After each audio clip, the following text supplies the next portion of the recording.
1. novembril paneme Rahvusraamatukogu lugemissaalid kinni ja hakkame kolima.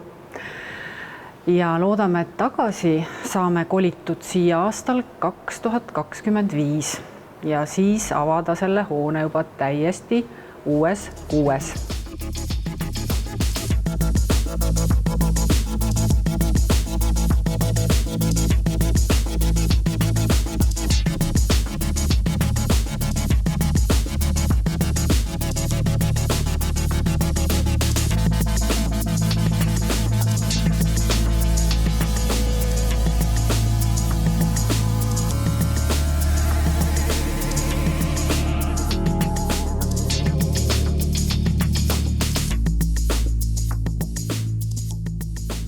Nii kaua oleme me tegelikult päris mitmes kohas.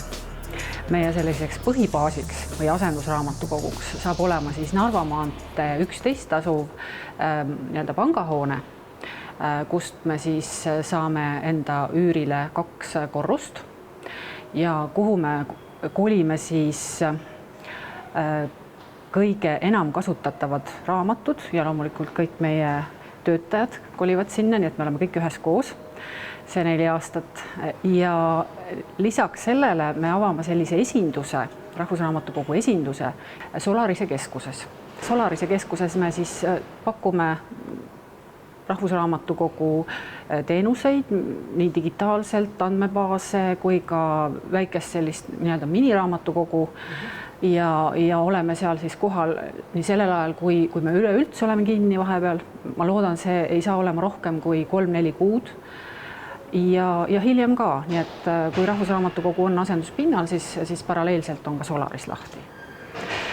Ja lisaks sellele me jätkame siis väga sellist populaarset teenust, milleks on siis raamatute laenutamine raamatukappi. Et täna on võimalik siis laenutada siin Rahvusraamatukogu hoone ees olevasse raamatukappi ja 24/7 saada siit raamat kätte ja tagasi ka sinna panna. Ja raamatukappe tuleb meil veel 1 juurde ja nad kolivad siis ka kaubanduskeskustesse.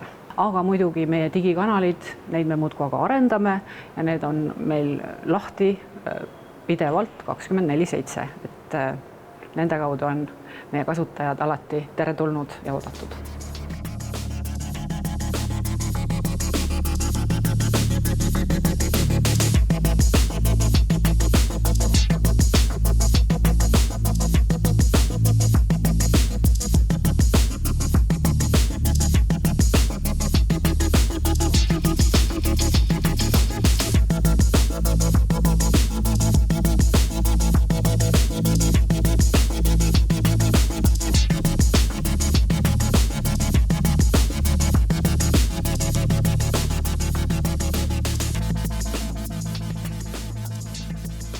Meil on ju suurepärase vaatega väga sellised avarad terrassid, nii hoone 7. korrusel, 8. korrusel ja terrassid saavad nüüd täiesti siis saavadki elu. Et kuna seni on nad ainult üksikud korrad, me oleme siin võimaldanud inimestel neid terrasse kasutada, siis need saavad täiesti uue elu ja hingamise. Sisuliselt on ta selline välipikendus siis raamatukogule, kus siis vastavalt meie klimaatilistele tingimustele on võimalik siis tegutseda, olla, lugeda, saada osa kultuurist ja me sisustame nad hästi hubaselt, mugavalt ja turvaliselt, sest praegu on see probleem, number 1 ongi turvaprobleem. Need terrassid ei ole turvalised ja avame nad siis meie külastajatele.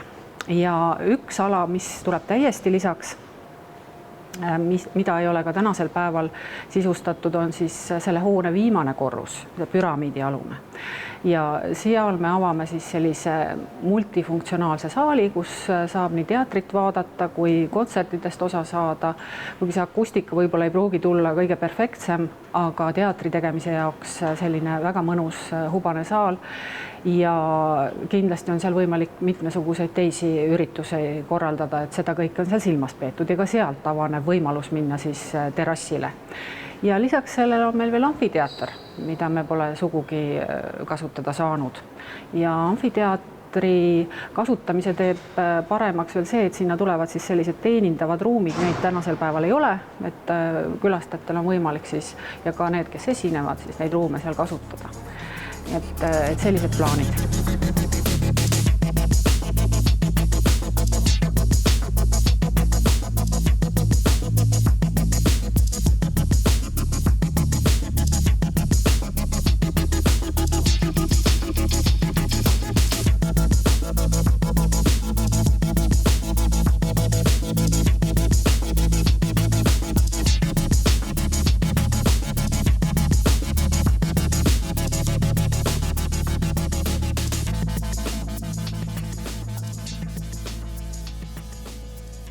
Sisemuses muutub üsnagi palju, sest see esialgne mõte selle raamatukogu projekteerimisel, planeerimisel oli ju selline klassikaline raamatukogu, kus enamus raamatukogu pinnast võtab enda alla, just see avaliku ala mõttes, võtab enda alla lugemissaal või lugemissaalid ja väga suur osa sellest avalikust alast oli esialgselt planeeritud ka siis kaartkataloogidele. Nüüd kõik on ju väga palju muutunud, meil enam kaartkataloogi ei ole ja ka lugemissaalid sellisel kujul enam nii-öelda ei õigusta ennast, vähemalt mitte selles mahus. Ja raamatukogu tähendus ongi sedavõrd palju muutunud, et inimesed üha enam kasutavad ja kasutaksid raamatukogu kui üht sellist kohta, kus on võimalik midagi koos teha, millestki osa saada. Looming on see, millega raamatukogud ennast seostavad ja nad on selliseks inspiratsiooniallikaks ja ka selliseks nii-öelda keskkonnaks, kus on siis loominguga võimalik tegeleda. Ja võt need märksõnad ongi siis selle uue rekonstrueeritava rahvusraamatukogu sellisteks nii-öelda märksõnadeks. Inspiratsioon ja loovus ja koostegemine ja ka raamatukogu keskkond kui töökeskkond, et me avame selliseid võimalusi, et inimesed saavad siin töötada, kontorina kasutada ja kindlasti mõeldes meie noortele põlvkondadele saada osa siis selle uue tehnoloogia kasutamisest, et seda peame hästi oluliseks, et noori tuua siia, kõnetada neid ja selle tõttu on üks osa meie sellisest tegevusest seotud just nimelt õpilastega ja need on haridustegevused. Ja haridustegevusi silmas pidavalt on siin ruumis siis planeeritud selliseid alasid, et oleks hästi vahvalt, hästi kaasavalt ja nii-öelda kütkestavalt võimalik siis koolitööd nii-öelda rikastada.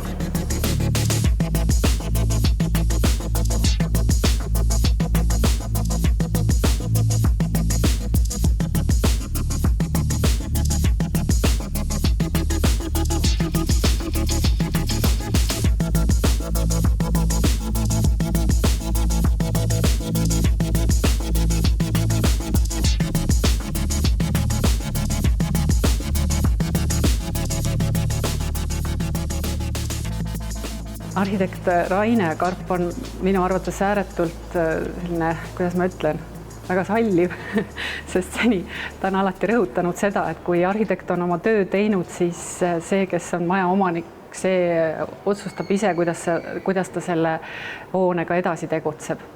Aga sellegipoolest, et ta niivõrd salliv ja hästi nii-öelda on lubanud hästi palju muuta, on ta siiski mingis osas ilmselt jäänud kindlaks oma sellele algsele mõttele või kontseptsioonile ja see on just see klassikaline raamatukogu ja ma arvan, et see on väga hea, et siis rõhutada ka seda poolt ja tegelikult me ei ole unustanud ära rahvusraamatukogu rekonstrueerimise, et ta on ikkagi raamatukogu ja siin peab olema see vaim tunda ja selle tõttu on ka meil seda klassikalist raamatukogu siia tulemas. Ja me väga loodame, et see koha vaim, et see kuidagi ei lähe ka kaotsi. Nii et Raine Karp on meid hästi palju toetanud ja on meid nii-öelda suunanud ja juhtinud selles väga põnevas protsessis, milleks on rekonstrueerimise nii-öelda ettevalmistus.